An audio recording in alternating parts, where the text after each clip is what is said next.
When I stopped trying to change my thoughts and started understanding them as frequencies was the exact moment my life completely changed. For years there was this gap between my inner world, like what I felt, what I believed, what I carried inside, and my outer world, like my actual results, my actual life. And deep down, I knew I was capable of much more, but my results never actually fully reflected it. And if that feels familiar, this video will show you what's actually creating that gap, how to close it, and the one practice that permanently shifts your default frequency. By the way, my name is Prakhar. I'm an entrepreneur who's built companies and worked on multi-million dollar negotiations. What I'm sharing isn't theory, it's lesson learned under real world pressure. Now, what default frequency actually means is simply the emotional state your mind keeps returning to when nothing external is distracting you. It's not when something exciting is happening in your life or you're fully focused on work or you're with people, but those quiet gaps in your day, those moments when you're alone for a second, maybe lying in bed at night or just sitting somewhere with nothing immediate to do, that's where it shows up. And in those moments, you will notice something very interesting, that your mind, it always drifts somewhere familiar. For some people, it goes into worry. For others, it goes into planning, overthinking, replaying conversations, or just mentally scanning what's still not working in their life. That recurring emotional place is what I mean by your default frequency. It's not a single thought, it's more like a baseline state your system naturally falls back into. And for most people, they never really question it because it's just always been there. It kind of feels like a part of you. And what's important is that this baseline is not neutral. It's quietly shaping how you interpret everything in your life, your decisions, your reactions, even how you experience the same external events. There's a psychologist, David Hawkins, who mapped emotional states on a scale from lower states like shame and fear all the way up to peace and joy and enlightenment. But most people aren't living at either of these extremes. They're living somewhere in the middle. Not in crisis, but not really at ease either. It's kind of like a subtle layer of stress, a background sense that something will go wrong. And because it's always there, you stop noticing it and it becomes normal. But the point that most people miss is that your life is not only shaped by what you consciously want or what you're trying to achieve or even how hard you're working. It's shaped far more by this baseline state you keep returning to throughout the day. Because that's the emotional setting from which you're thinking, deciding, and reacting most of the time. And until that changes, your external life, it keeps reorganizing itself around it. And this is where it becomes frustrating for a lot of people because understanding something mentally and actually changing it internally are two very different things. For example, let's say someone can have a clear understanding of fear of heights. They know where it is coming from psychologically, but when they're standing at the edge of the balcony, their chest still tightens up. The understanding exists, but the reaction is still there. And it's because the pattern is not really living at the level of understanding or intellect, and your default frequency, it works the same way. It's not just in your thoughts, it's deeper than that. It lives in your nervous system. In repeated emotional patterns your mind and body have practiced over years. So when you hear an idea like this, there's often a moment where something inside of you, it immediately recognizes it and you go, yes, that's exactly what I've been experiencing. But recognizing the pattern intellectually, it does not automatically dissolve it. It's very important because insight alone does not reach the place where the pattern is actually stored. Which is why positive thinking, it usually doesn't create lasting change. Even understanding the mechanism perfectly on its own is not enough. What actually changes the pattern is emotional repetition. It's experiencing a different emotional state consistently enough that eventually it becomes more familiar to your system than the old one. And once that starts happening, your baseline begins to shift. And if you're wondering whether there's actual evidence behind it, I put together a video that shows you the proof. Not philosophy, it's an experience you've had yourself and the actual science behind what your brain is doing on an everyday basis.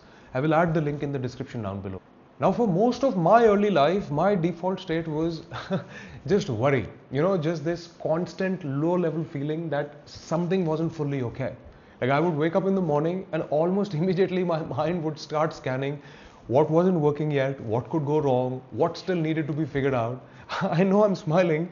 It's because I can't relate to that part of me today. That's why when I'm remembering that, I have this smile. Anyways, I didn't consciously choose that. It was just that state my system kept returning to whenever life and things got quiet. And eventually I started noticing that my external life, it was reflecting the exact same energy back to me. My income was not where I wanted it to be.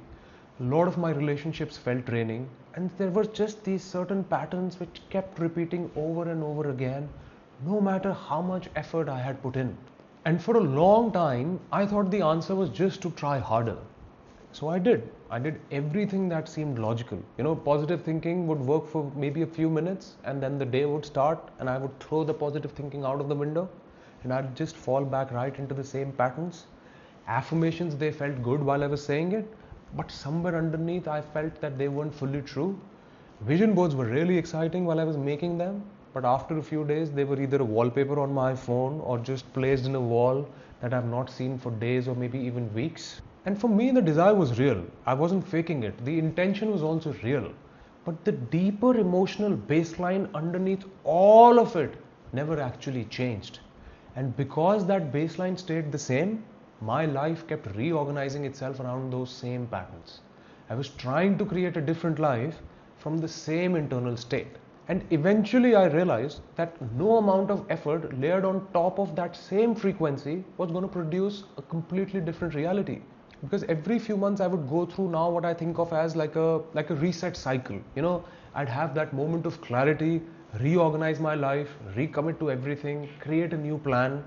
For a little while it genuinely felt like things were changing, like new motivation, new energy, a new sense of that this time things will finally be different. But slowly, those same patterns would come back. Those same worries, those same emotional weight, same ceiling.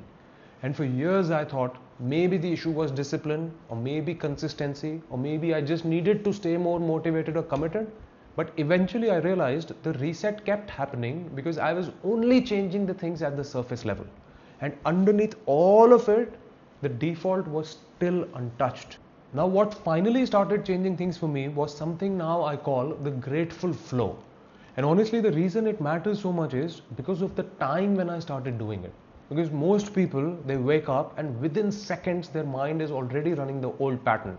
Like reaching for the phone, it's like almost automatic, or scanning from problems, thinking about unfinished things, replaying stress. The mind goes back to what's familiar, right? And the grateful flow interrupts that process right at the beginning before the old emotional state fully takes over. And the way I do it is very simple. I keep a notebook and a pen beside my bed, and before I check my phone, before I start my day, before I really engage with anything external, I would sit there and write down 10 things I genuinely feel grateful for or happy about.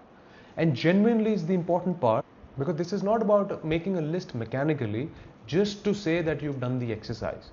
The feeling is the whole point. And the one thing that helped me access that feeling more deeply was adding the word because. So what happens is, instead of writing I'm grateful for my health, I would go further and I would write I'm grateful for my health because it allows me to live life fully, enjoy life to the fullest and have fun. Or instead of I'm grateful for the relationships in my life, I would write I'm grateful for the relationships in my life because the experience of life is so fulfilling, exciting, full of love and fun because of them. So what happens is, this word because makes you think a bit more deeper than you would normally go. And that's where the feelings are in most cases. And when you do this, something shifts, because you stop thinking about gratitude conceptually and you actually start feeling it emotionally. And that emotional shift is the real practice. Because if you remember, initially we had discussed that intellectual understanding doesn't change the default. Just understanding the fear of heights is not changing anything. What changes the default is the emotional repetition. So every morning, instead of reinforcing stress or lack or worry, what you're doing is you're rehearsing a very different emotional state. And over a period of time, the system starts adapting to that state instead. At first, it's very subtle, but eventually something begins to change. For me, the first thing I noticed wasn't some like huge external breakthrough. It was much quieter than that. I remember, I think it was around 6:30 or 7 in the evening, and I just felt light, like just at ease, genuinely relaxed and at peace for no particular reason. Like nothing major had happened to me at that day, like no deal was closed, no external win, not one of those big financial breakthroughs, but I felt the way I used to only feel when something went right. That's important. And that's where my logical mind immediately started to argue with me. It was like, why are you feeling this way? Nothing significant has happened. And that's when I realized that that's the whole point. The baseline, it had shifted. My default was not pulling me down anymore. The feeling was not a reward for something external, it was just where I was now. And once that shift happened on the inside, things started to move on the outside too. And those external results like breakthroughs in work, in finance, in my personal relationships, they also started to happen with it. Now a client of mine, he also did the same grateful flow exercise, but he had a very different experience. Because for him, he did this only for a few days, and within that time frame, people he had lost touch with started coming back to him. Those old business connections which he had a falling out with, they began to make contact with him again. Opportunities that had gone quiet, they started moving. Now his timeline was way faster than my timeline, and that's not unusual because where your default is starting from affects how quickly the shift happens. Some people can feel it in days, for others it could take up to weeks. What matters is that you stay with it long enough that the new emotional pattern actually begins feeling familiar. And in the beginning, it might feel like a little mechanical. You might like write the words without fully feeling them, and that's normal because you're working against emotional patterns your system has repeated for years. That feeling, it deepens with repetition. And eventually there comes a point where this stops feeling like an exercise and it starts feeling real. Now, one very important thing is please don't turn this into another perfection-based routine. You're not trying to perform the practice flawlessly. You're trying to gradually build a new emotional habit. And habits are built through consistency, not perfection. Because doing this imperfectly every day, it's far more powerful than doing it perfectly once in a while. Now, if there's a part of you that understands all of this, but is still wondering, okay, but does this actually work? Like, is there any real evidence behind this? You can watch the video in the description because once you see the proof, this practice lands very differently. And I'll see you there.